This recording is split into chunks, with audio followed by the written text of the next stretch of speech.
नमस्कार। हमारे चैनल व्रत पौराणिक और ऐतिहासिक कथाओं में आपका स्वागत है, जिस पे हम तरह तरह की व्रत कथा, पौराणिक कथा और ऐतिहासिक कथाओं के वीडियो अपलोड करते हैं। हमारे चैनल को सब्सक्राइब करके बेल आइकन को ऑल पर सेट कर दें ताकि आप तरह तरह की व्रत कथाएँ, पौराणिक कथाएँ और ऐतिहासिक कथाएँ सुन सकें। हमारी आज की ऐतिहासिक कथा है रानी चेन्नम्मा का जीवन परिचय। एक ऐसी रानी जिसने अंग्रेज़ों के साथ लोहा लिया, जिसकी लगाई क्रांति की आग ने भारत में आज़ादी की लड़ाई की अलख जगाई, जिसने अपने राज्य की रक्षा के लिए बेटा गोद लिया क्योंकि शादी के थोड़े समय बाद ही इनके पति की मृत्यु हो गई थी, जो अंग्रेज़ों की राज्य हड़प नीति के विरोध में सेना लेकर मैदान जंग में उतरी, जिनका जीवन वृत्तांत रानी लक्ष्मीबाई की तरह ही है, किंतु इनका जन्म रानी लक्ष्मीबाई से लगभग 56 साल पहले कित्तूर में हुआ था। रानी चेन्नम्मा का विवाह कर्नाटक के कित्तूर राज्य के देसाई परिवार के राजा मल्ला सर्ज से हुआ था। कुछ समय सुख से बीतने के उपरांत चेन्नम्मा पर दुखों का पहाड़ टूट पड़ा। राजा मल्ला सर्ज मृत्यु को प्राप्त हो गए। कुछ समय बाद रानी चेन्नम्मा के पुत्र का भी देहांत हो गया। ऐसे में राज्य के सामने राजा के पद का संकट खड़ा हो गया। कित्तूर की राजगद्दी रिक्त हो गई थी, जिसे भरने के लिए रानी चेन्नम्मा ने एक पुत्र गोद लिया। बेटे को गोद लेकर राज सिंहासन के उत्तराधिकारी के तौर पर घोषणा करने पर एक समस्या पैदा हो गई, जिसने रानी चेन्नम्मा को भारतीय स्वतंत्रता संग्राम की नायिका बनने का गौरव दिया। उन दिनों कर्नाटक सहित पूरे भारत पर अंग्रेज़ों का राज था। ब्रिटिश ईस्ट इंडिया कंपनी के गवर्नर लॉर्ड डलहौजी ने गोद निषेध नीति की घोषणा कर दी थी। इस नीति के अनुसार भारत के जिन राजवंशों में गद्दी पर बैठने के लिए वारिस नहीं होता था, उन्हें ब्रिटिश ईस्ट इंडिया कंपनी अपने नियंत्रण में ले लेती थी। दरअसल अंग्रेज़ों ने भारतीय राजाओं को अपदस्थ कर राज्य हड़पने के लिए इस नीति का निर्माण किया था।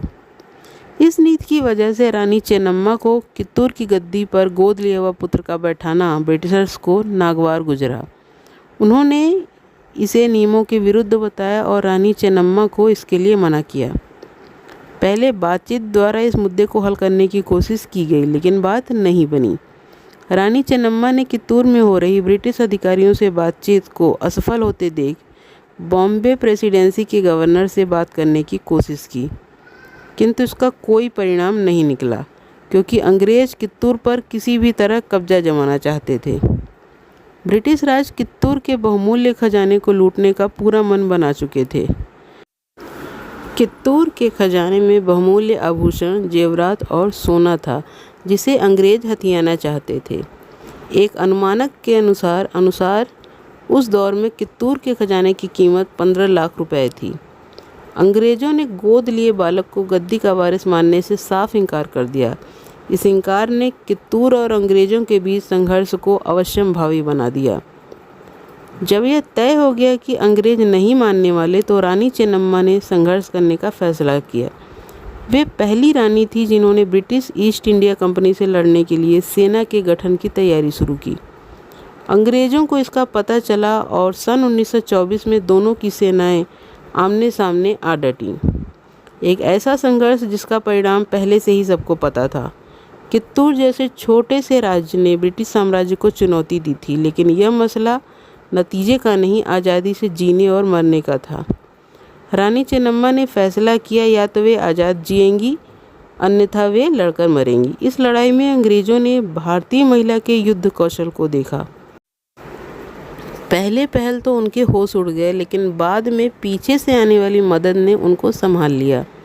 आखिर में यह लड़ाई अंग्रेज़ों ने अपनी बड़ी सेना और आधुनिक हथियारों से जीत ली।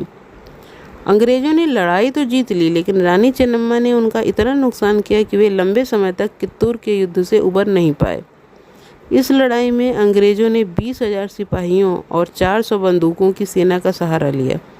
युद्ध के पहले दौर में ब्रिटिश सेना का भारी नुकसान हुआ और ब्रिटिश एजेंट और उसके कलेक्टर जॉन थावेकेराय को मौत के घाट उतार दिया गया। चेन्नम्मा के मुख्य सेनापति बलप्पा ने ब्रिटिश सेना को एक बार तो पीछे हटने पर मजबूर कर दिया। ब्रिटिश सेना के 2 प्रमुख अधिकारियों सर वॉल्टर इलियट और मिस्टर स्टीवेंसन को गिरफ्तार कर लिया गया। इस दौर की लड़ाई के बाद ब्रिटिश अधिकारियों ने समझौते की मांग की और समझौते के तहत इन दोनों अंग्रेज अधिकारियों को रिहा कर दिया गया।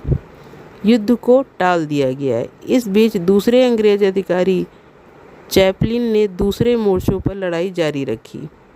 दूसरे दौर में भी कित्तूर की सेना ने बहादुरी दिखाई और सोलापुर के सब कलेक्टर मुनरो लड़ते हुए मारे गए। लड़ाई लंबी खिंच जाने की वजह से और सीमित संसाधनों के धीरे धीरे खत्म हो जाने की वजह से आखिर में रानी चेन्नम्मा को हार का मुंह देखना पड़ा और अंग्रेज़ों ने उन्हें गिरफ्तार करके बेलहोंगल के किले में कैद कर दिया गया, जहां 21 फरवरी सन 1829 में उन्होंने आखिरी सांस ली। इस महान युद्ध में रानी चेन्नम्मा को स्थानीय सहायता भरपूर मिली। अपनी बहादुरी के लिए कर्नाटक के लोगों ने उन्हें नायिका की तरह पूजा। उनकी याद में 22 से 24 अक्टूबर को हर साल कित्तूर उत्सव मनाया जाता है। उनके सम्मान में नई दिल्ली के पार्लियामेंट हाउस में उनकी मूर्ति भी स्थापित की गई है। इसके अलावा कर्नाटक में भी रानी चेन्नम्मा को सम्मान देने के लिए उनकी मूर्तियां बेंगलुरु और कित्तूर में बनवाई गई हैं। आज भी कित्तूर का राजमहल और दूसरी ऐतिहासिक इमारतों में इस महान महिला की वीरता के साक्ष्यों को देखा और महसूस किया जाता है।